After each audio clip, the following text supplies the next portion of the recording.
My name is Melissa Hawkins. I need to tell you what happened before it's too late, before the Labubu doll finds someone else. It began when I moved into a new apartment in Somerville, just outside Boston. My roommate, Kayla Martinez, was obsessed with weird collectibles. Clown paintings, haunted mirrors, you name it. But the night she brought home a Labubu doll from an antique shop in Salem, she couldn't stop smiling. It was a bizarre little thing, with oversized rabbit ears, matted furry body, and an impossibly wide grin painted across its face. The eyes, shiny black and bottomless, didn't seem to catch the light so much as absorb it completely. "Isn't it hilarious?" Kayla asked. I tried to laugh, but something about it felt wrong. That first night, I woke up with a start at exactly 3:14 a.m. The room was heavy, the air damp and nearly choking. I looked across at Kayla's shelf and saw the Labubu doll. Hadn't it been facing toward the wall before? Now it was turned to stare straight at me. Its smile was there in the dark, a little too wide, too sharp. I wrote it off to nerves, but I couldn't shake the way those glassy eyes seemed to follow me. Kayla left that weekend to visit her sister in New York, so I was alone. The apartment felt colder, more claustrophobic. Each night, I noticed the doll inch closer to my room, like it was moving on its own. Sometimes I'd find its mouth stretching in a different way, or its fur sticking out like needles. One time I tried to take a picture with my phone, but the image glitched, warped into a mess of static and jagged teeth.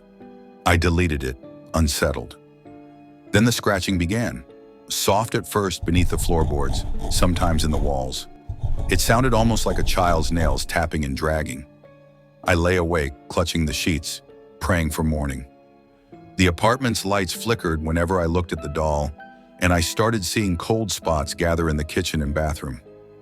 Even Baxter, our cat, hissed and backed away from the shelf where Labubu sat. He vanished one night altogether. The only trace was his collar, tossed in the sink, slick with something dark and wet. Sunday night, I was roused by a child's soft crying in the hallway. Convinced Kayla had come home early, I crept out, only to see the Labubu doll sitting on the carpet. I picked it up, and my hand burned as if bitten by invisible teeth.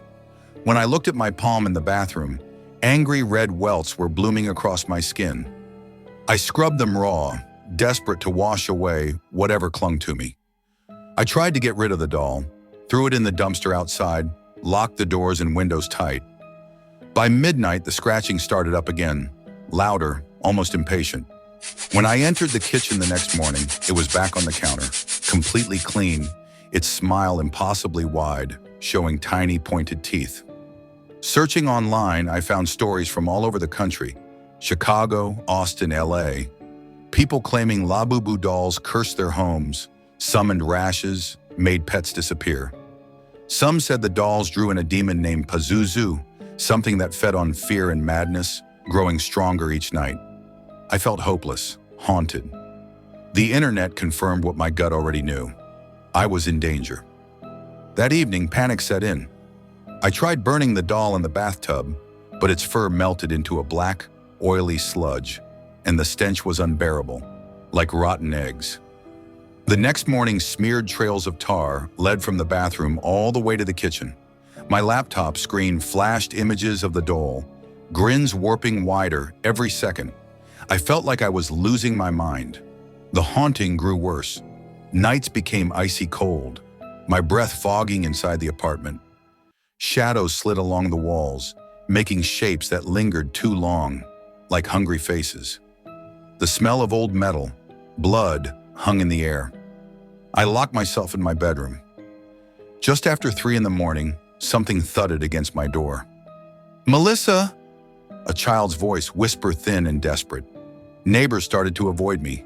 They said a child's face appeared in my window at night, round and grinning, with rabbit ears drooping on either side. I tried to call Kayla, tried to escape. I even tried staying at a friend's house in Quincy, but the Labubu doll somehow followed me. It appeared wherever I went, grinning on my pillow, in the shower, in the closet, always closer than before. I packed to leave for good, but the doll blocked the door, its body bigger, bristling with fur and sharp little claws. Something lunged at me from the shadows. I ran out into Boston's rainy streets, shaking, trembling. When I returned home, my apartment was ruined. Doors torn off hinges, water running in the sinks, furniture shredded. The place stank of death. I moved in with my boyfriend Eric in Cambridge, thinking distance would save me. It didn't.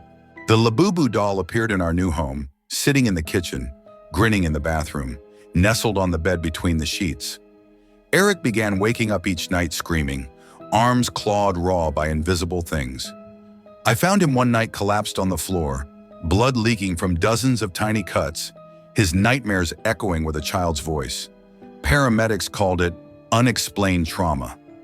I knew better. I tried everything. Sage, holy water, desperate prayers. Even the local priest refused to come inside. The curse grew stronger. Every night at 3:14, footsteps crept through the house, tiny, frantic, scuttling. Lights died, the air thickened with dread, the last remains of my sanity slipping away. On the final night, I woke with the Labubu doll pressed against my chest. Its teeth had grown needle-sharp, lips parting to whisper my name. Melissa, you're mine. Shadows slid beneath the bed, cold hands grabbing at my throat, pulling me under. I screamed, but only silence answered. My vision faded, the doll's eyes glowing in the dark, red and hungry. Now I am writing these words from a hospital room, alone and shivering. Kayla is gone. Baxter is gone. Eric won't speak. And the Labubu doll waits in every shadow, every nightmare that stalks my sleep.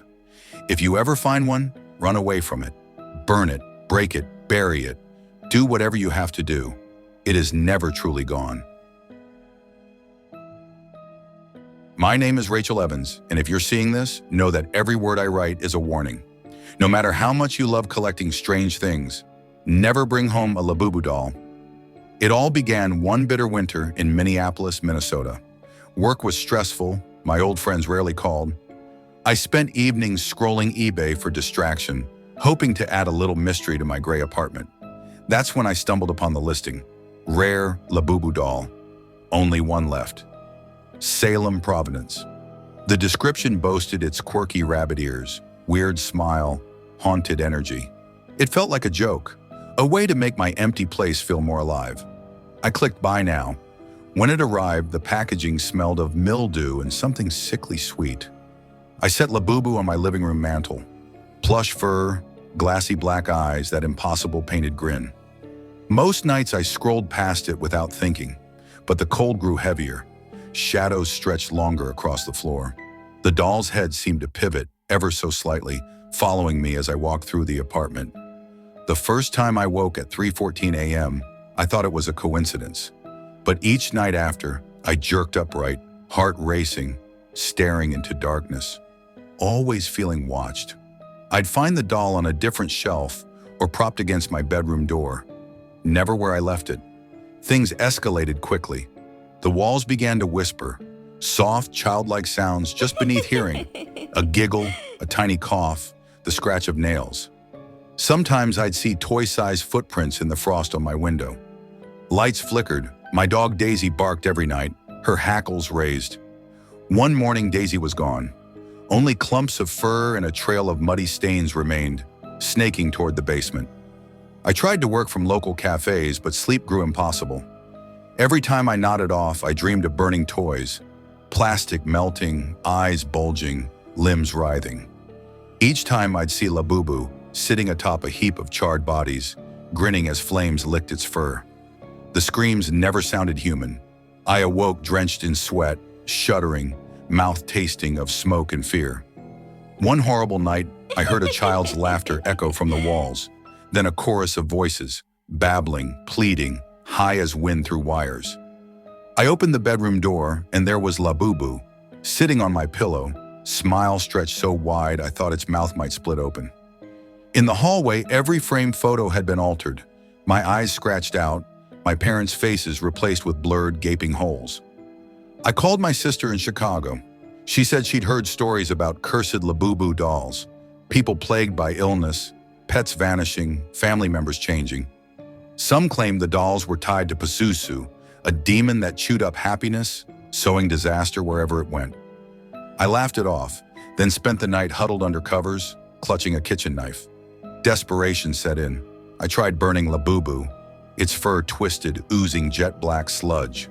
The apartment filled with a stench that stuck to my skin. Next morning, my kitchen was covered in streaks of tar, the remains of melted plush trailing from the oven across the floor. The doll was back atop the mantel, pristine, grinning closer. I smashed it with a hammer. The mouth sagged, leaking bright red beads. In hours, it was whole again. Friends stopped coming by. My boss said I looked gray, haunted. Neighbors began whispering. They'd seen phantom children playing in the snow. Toys lined up at midnight on my porch. One night, someone painted a message in red across my door. Leave the doll outside. Do not keep it. Do not touch it. But it was too late. By then, the curse had spread. My neighbor's cat disappeared. Their youngest began to babble in sleep about the funny rabbit. The building filled with odd smells, burnt plastic, sour metal. At night, I heard scampering feet and scraping, the sound of tiny claws tugging at the walls. I checked online. The stories were everywhere. Across America, haunted Labubu dolls turned homes into nightmares. Chicago, Austin, Portland, Seattle. Photographs warped by static, grinning shapes haunting old toy stores and antique shops. The pattern was always the same. A Labubu doll, a missing pet, a family unraveling. Fires started, sometimes whole houses burned down. The next day, the doll would be found untouched in the ruins. I tried moving. Packed up, drove to Boulder, Colorado. Labubu followed, sometimes sitting in my suitcase, once inside my glove compartment. At an Airbnb, the owner's toddler babbled about the grinner. That night, claw marks appeared on the bedroom windows. My new job in Denver lasted a week. After the third sleepless night, the manager asked me to leave. My colleagues whispered about the smell. The landlord threatened eviction after neighbors complained about voices crying and laughter blaring at 3:14 every night. I returned home, defeated. My sister called, voice trembling. She'd found a Labubu doll outside her apartment, with my name stitched in its fur. Her boyfriend, Mark, went missing 2 days later. The haunting intensified. Labubu appeared everywhere. Top of stairs, bottom of closets, inside my fridge. My own reflection changed. Eyes shrinking, smile warping, skin dull. I stopped eating, barely spoke. Friends thought I was ill, but no doctor could help. My rent bills piled up, unopened mail collecting, windows never unshuttered. One stormy night, the TV snapped on by itself. Static filled the screen. Then Labubu's grinning face distorted, eyes flashing red. I passed out from terror, awoke on the floor, throat scratched raw, blood stains on my sheets. Every corner of my apartment felt watched. I heard old angry voices muttering from the heating vents. Neighbors avoided me. A few times someone would come by, leave flowers, then run. 3 apartments nearby went vacant. The landlord begged me to move. Police came after reports of screams, wild scratching from inside the walls. They found nothing, just my haunted eyes, the pristine doll sitting on the kitchen table. I moved once more, this time to San Francisco, hoping the distance, the energy of the city would be enough. On the first night, a child's voice whispered from the shadows, "Rachel, let me in." Every night at 3:14, footsteps pattered in the hallway, lights flickered, photographs shook on the walls. The doll sat, waiting, smile growing. I tried rituals, prayers, exorcisms. Sage only made the doll's eyes burn brighter. Water seeped from the ceiling, pooling at Labubu's feet. I hired local shamans, priests. They all left, pale and trembling. On the final night, I woke to find Labubu pressed against my chest, its mouth wet with red ooze. The air grew icy. Shadows spilled across the walls, hands crawling from under the bed. Labubu's grin split wider, needle teeth shimmering. Sound faded. Only the slow, ragged breath of something ancient remained. I write this now from a hospital, mind fractured. My family is lost. Daisy never came back. The Labubu doll sits in every corner, in every nightmare, in every reflection. No one believes me, but I see other faces here. patients with haunted eyes, laughter clawing from their throats. If you ever find a Labubu doll, run. Smash it, burn it, bury it far away from anyone you love. But no, it will never truly leave. Every night at 3:14 a.m., it will return. You will hear it laugh, and sooner or later, you will see. Because the Labubu doll never leaves. It only waits for the next soul to find it. I never thought a toy could destroy someone's life, let alone mine. My name is Emily Carter, and what I'm about to tell you is the truth. Whether you believe me or not won't matter, because if you ever see one of these, it may already be too late. It started on a cloudy Sunday in Seattle, the kind of gray, damp day where the city feels like it's drowning in its own sky. I was sitting at my kitchen table after another brutal night shift at the hospital, scrolling through online marketplaces to distract myself from the silence of my apartment. My friends were busy with their families. My family lived 5 states away, and after 12-hour shifts, all I had was this small place and the hum of the refrigerator. That's when I saw it. A listing: rare Labubu doll, Salem origin, collector's item. The photos showed a plush figure with long, rabbit-like ears, a squat little body, and a grin that stretched unnaturally wide across its face.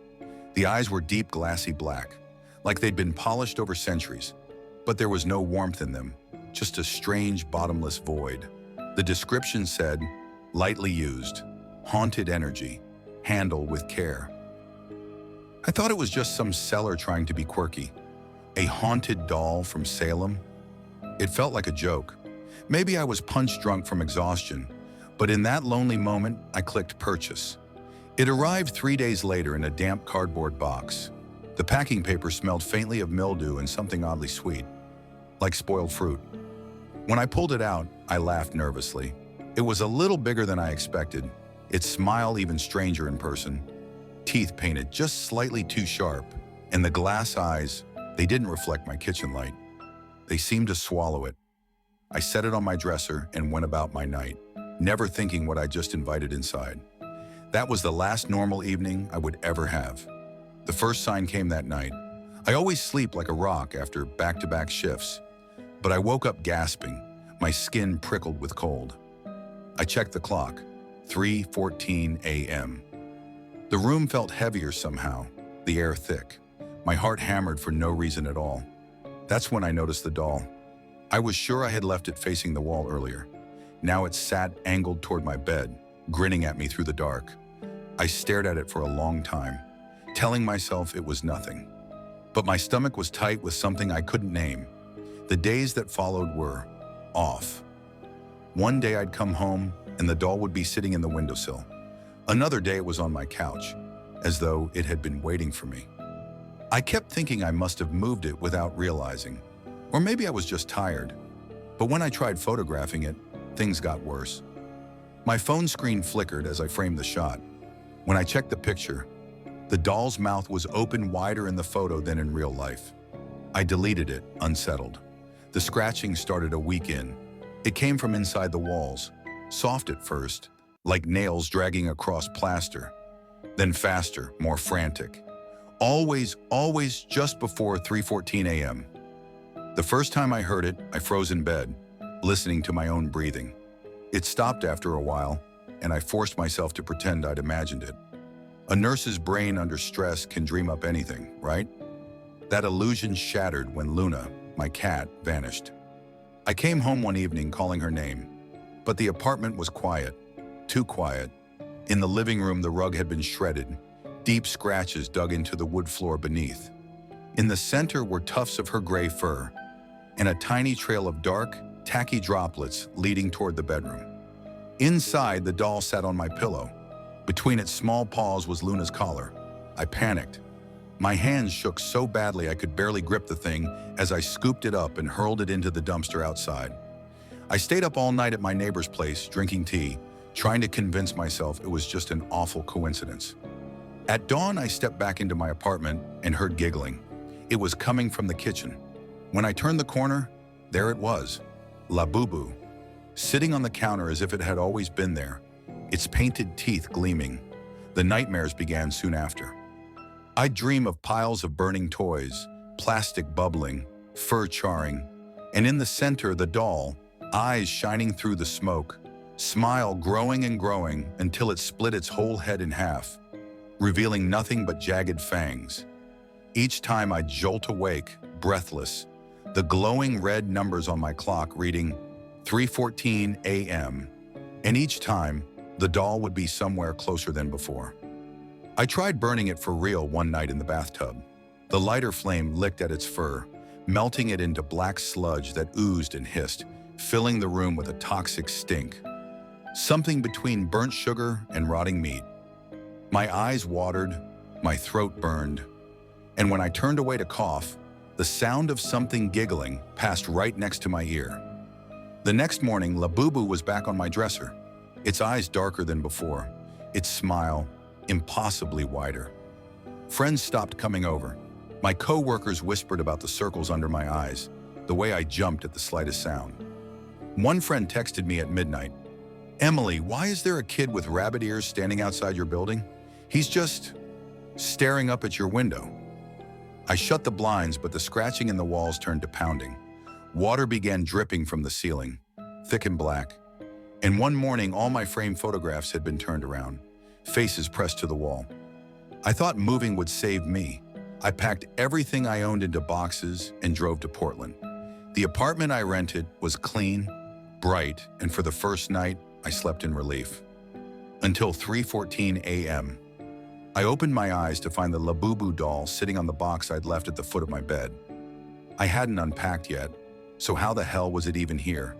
The hauntings didn't just return, they got worse. Shadows crawled across my ceilings like living things. Pipes moaned with what almost sounded like whispers. Neighbors started losing pets. My mailbox overflowed with old, yellowed photographs of me as a child. But my face in each one had been scratched out. The worst was the smell. That sour metallic stench clung to my clothes, my skin. No matter how many showers I took, it followed me, like the doll's rot had seeped into me. Zoe, my only friend who still answered my calls, tried helping. We went to a wooded clearing outside the city with a sledgehammer and smashed the doll until it was in pieces. We buried its remains and poured lighter fluid over the disturbed dirt. The next morning, Zoe's dog was gone. By that night, she had stopped replying to me entirely. Each day, my energy drained. My reflection in the mirror grew wrong. My eyes looked too small, my mouth too wide. Sometimes my reflection would smile back when I wasn't smiling at all. One stormy night, I woke to a sharp, icy pain on my chest. Labubu was lying directly on me, its tiny paws holding me in place. Its mouth moved, really moved, stretching impossibly wide to reveal rows upon rows of real, wet, glistening teeth. And then I heard it. Voices.